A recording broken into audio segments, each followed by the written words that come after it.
आप सभी का मेरे चैनल पे स्वागत है।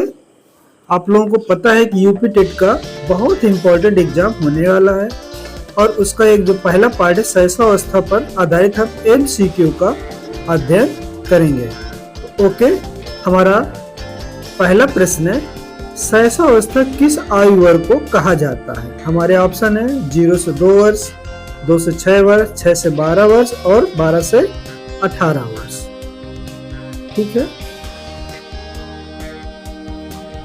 तो हमारा उत्तर है बी, 2 से 6 वर्ष की अवस्था को सहसावस्था कहते हैं। हमारा दूसरा प्रश्न है, सहसावस्था को किस नाम से भी जाना जाता है? हमारे ऑप्शन है ए कल्पनाओं की अवस्था, बी खेल की अवस्था, सी किशोरावस्था, डी वृद्धावस्था। हमारा उत्तर है बी खेल की अवस्था। ओके, अब हाँ दोस्तों, मेरा आपसे एक रिक्वेस्ट है, यदि आपको मेरा वीडियो पसंद आता है तो प्लीज मेरे चैनल को सब्सक्राइब करिए, लाइक करिए। Thank you.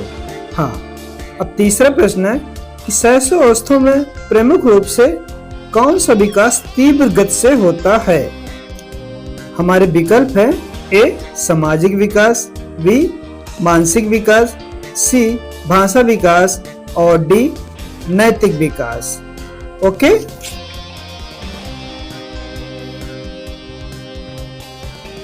तो हमारा उत्तर है सी भाषा का विकास। हमारा चौथा प्रश्न है, सहसावस्था को कहा जाता है ए प्रतिरूपण का काल, बी अनुकरण का काल, सी तर्क का काल और डी विश्राम का काल। ओके, तो अपने उत्तर सोच लीजिए, फिर बताइए क्या कहेंगे।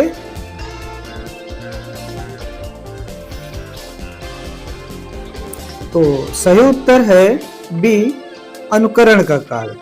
चलिए, अब हम पांचवें प्रश्न पे आते हैं। इसमें है कि सहसावस्था में बच्चा किसके प्रति अधिक जिज्ञासु होता है? ए नैतिक मूल्यों के प्रति, बी पर्यावरण और वस्तुओं के प्रति, सी आर्थिक क्रियाओं के प्रति और डी धार्मिक मान्यताओं के प्रति। अपना उत्तर दीजिएगा, थोड़ा सोच लीजिए। तो हमारा सही उत्तर है बी पर्यावरण और वस्तुओं के प्रति। अब हम चलते हैं अगले प्रश्न पर, यानी छठवें प्रश्न पर। इसमें है कि सहसावस्था में बच्चों का खेल किस प्रकार का होता है? ए प्रतिस्पर्धात्मक, बी सहयोगात्मक, सी कल्पनात्मक एवं अनुकरणात्मक और डी नियमबद्ध।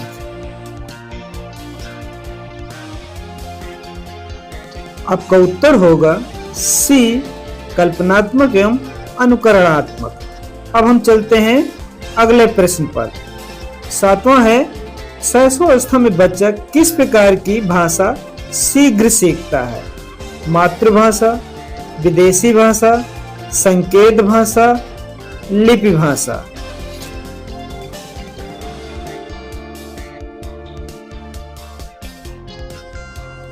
आपका सही उत्तर होगा ऑप्शन ए मातृभाषा।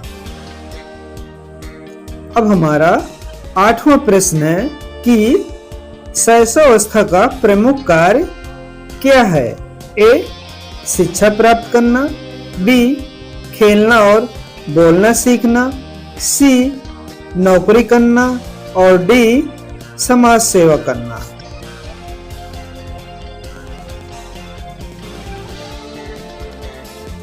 तो आपका सही उत्तर होगा ऑप्शन बी खेलना और बोलना सीखना। ठीक दोस्तों, अब हमारा है अगला प्रश्न, सहसावस्था के बच्चों में किसका विकास सर्वाधिक तीव्र गति से होता है?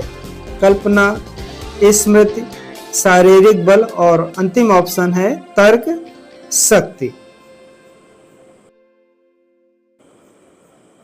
आपका सही उत्तर है ए कल्पना। ठीक है दोस्तों, अब हम चलते हैं अगले प्रश्न 10 नंबर पे है क्यों क्यों पूछने की आदत किस अवस्था की विशेषता है?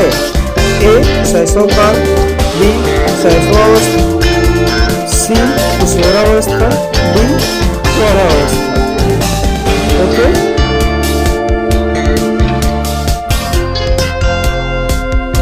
तो हमारा सही आंसर है डी शैशवावस्था। अब हम लोग चलते हैं अगले प्रश्न पर। प्रश्न नंबर 11 है कि शैशवावस्था में बच्चे का प्रमुख कार्य होता है? ए प्रश्न पूछना, बी श्रम करना, सी शिक्षा देना और डी लेखन करना। तो आपका उत्तर होगा ए प्रश्न पूछना। तो चलिए दोस्तों, हम लोग अगले प्रश्न पे चलते हैं। स्व केंद्रिता किस अवस्था की विशेषता है? ए शैशवावस्था, बी किशोरावस्था, सी प्रौढ़ावस्था, डी वृद्धावस्था। आपका उत्तर होगा ए शैशवावस्था। तो दोस्तों 13वां प्रश्न है, शैशवावस्था में नैतिकता का आधार होता है? ए दंड एवं पुरस्कार, बी सामाजिक नियम, सी आत्मनियंत्रण, डी कर्तव्य भावना। आपका उत्तर होगा ए दंड एवं पुरस्कार।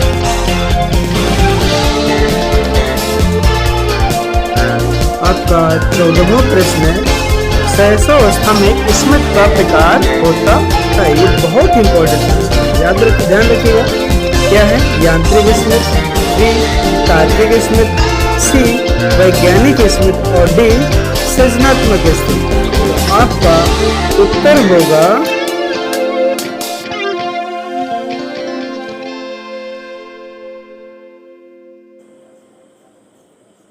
ए यांत्रिक स्मृति। ओके, अब हम लोग चलते हैं अगले सवाल पर। 15वां है आपका, शैशवावस्था में आत्मसम्मान की भावना किससे विकसित होती है? ए परिवार से, बी खेल एवं प्रशंसा से, सी समाज से और डी शिक्षा से। आपका उत्तर होगा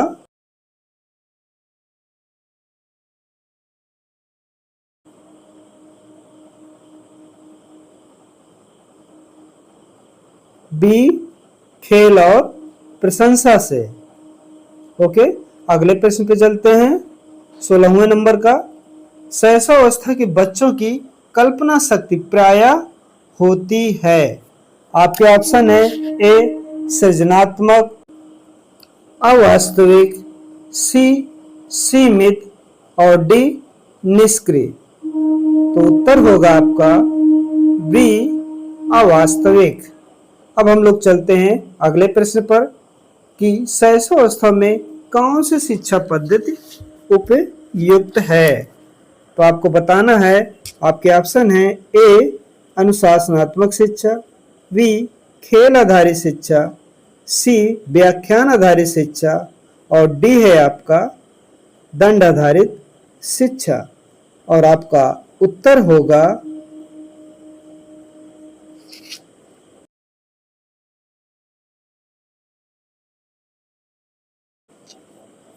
आपका उत्तर होगा बी खेल आधारित शिक्षा।